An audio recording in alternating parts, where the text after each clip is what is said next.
not as long as it looks. So, Happy New Year. We have to jump into it. We have to eat less food. The decorations need to come down soon if they already haven't done so. Yet, our church stays with the season just a bit longer because we still are in the official Christmas season. And today we look at the story of the wise men. They were late.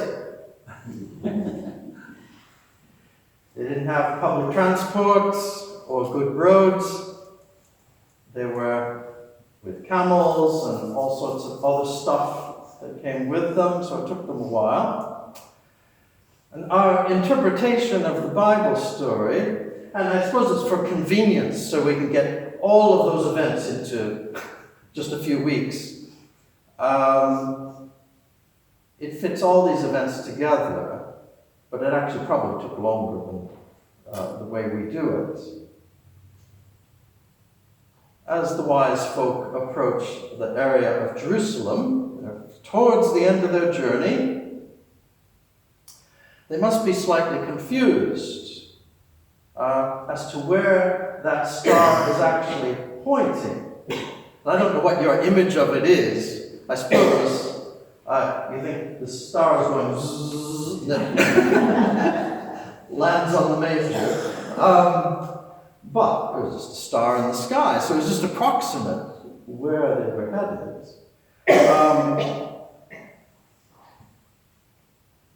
So they're close, they must be asking questions. Do you know where a special baby has been born, perhaps? Where can we find him? And the story gets around, and it reaches the nasty King Herod. And Herod, and actually no one in power,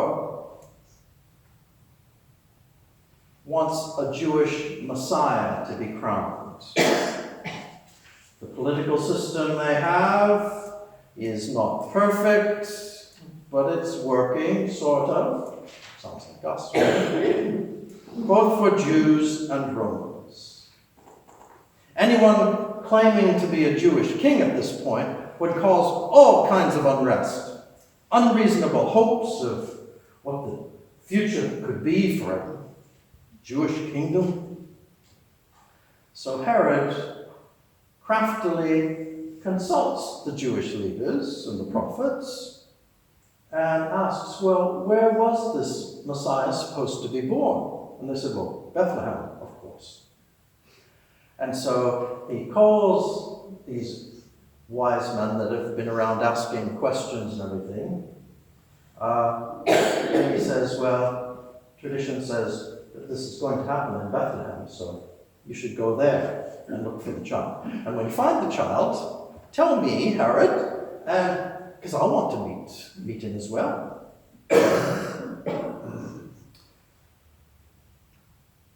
So they get sent to Bethlehem.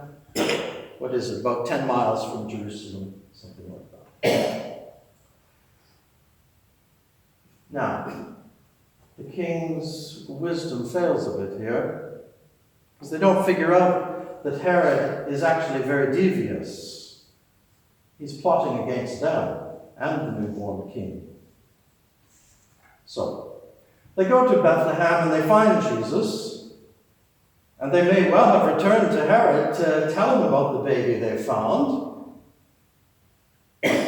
God intervenes in a dream to all of them. And at that point, that makes all the difference in what happens in the rest of the story. For the kings, their lives are spared. For Herod, his evil plot does not succeed. And primarily for Jesus, his family, and for us. Because Jesus and his family are able to escape to Egypt and return when things are more settled. And so, my sermons probably sound very similar, because at this time of year, after Christmas, I often reflect on those dream sequences. And here we have the last of them, with a dream coming to the wise man. And then there's all those dreams of Joseph, which change his thinking and understanding. It's the dreams that allow Joseph to set aside his very reasonable thoughts of dismissing Mary and getting out of this situation, to that of a convert.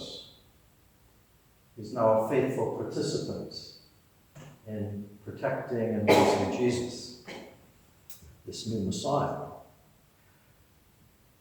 God's dreams make all the difference in the story.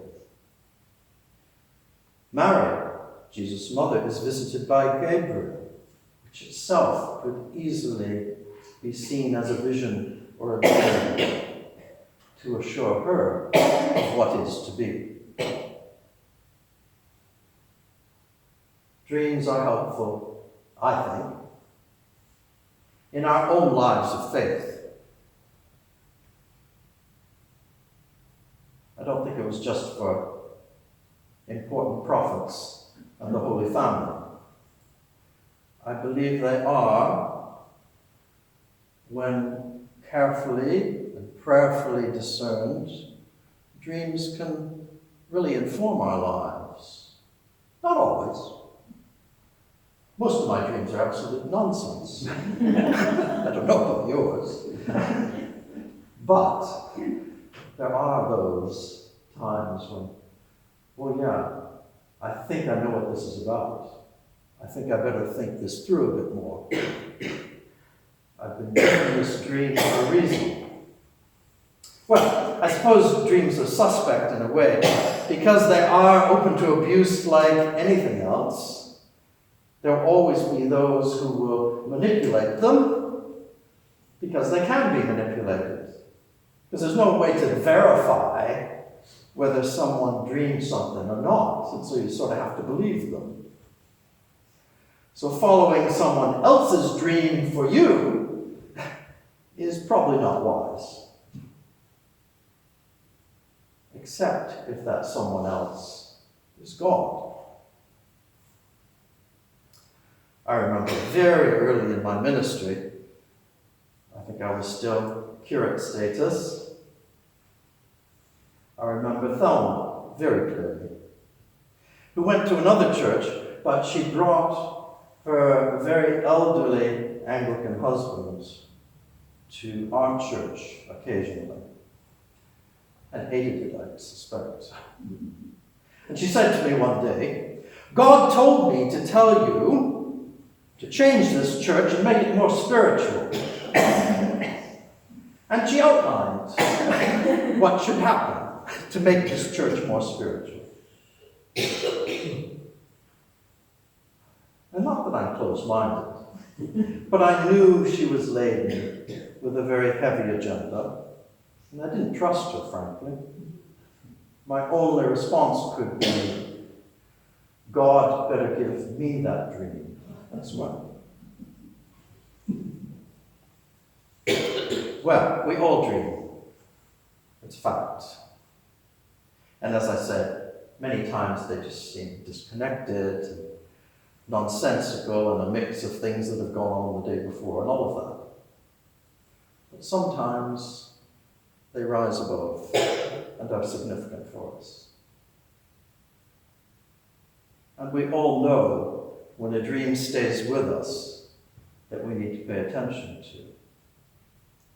And it may be something very practical to help us sort out our lives a bit, pay attention to things that are just below the surface.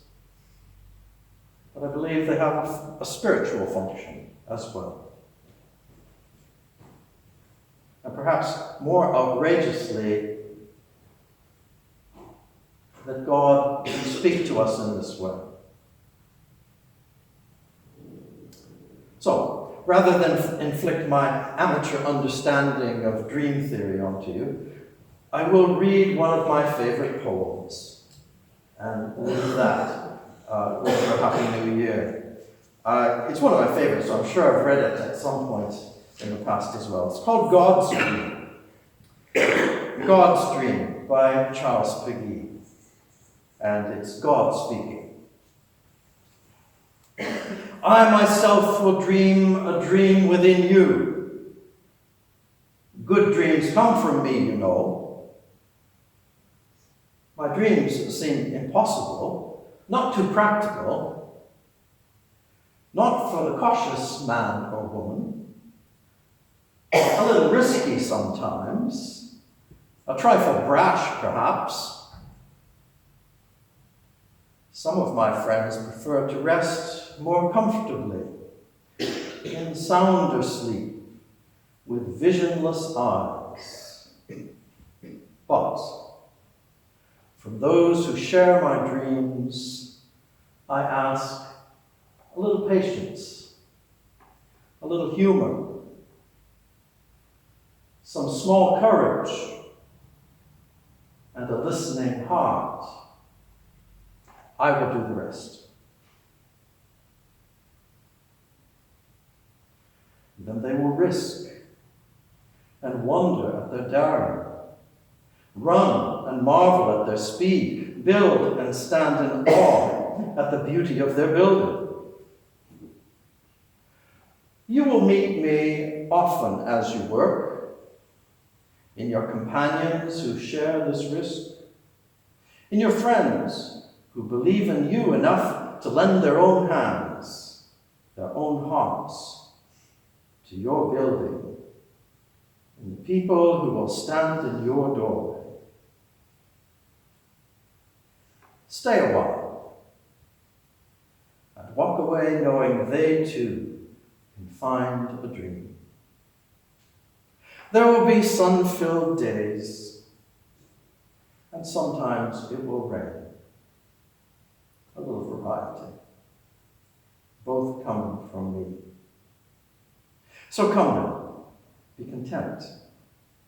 It is my dream you dream, my house you build, my caring you witness, my love you share, and this is the heart of the matter.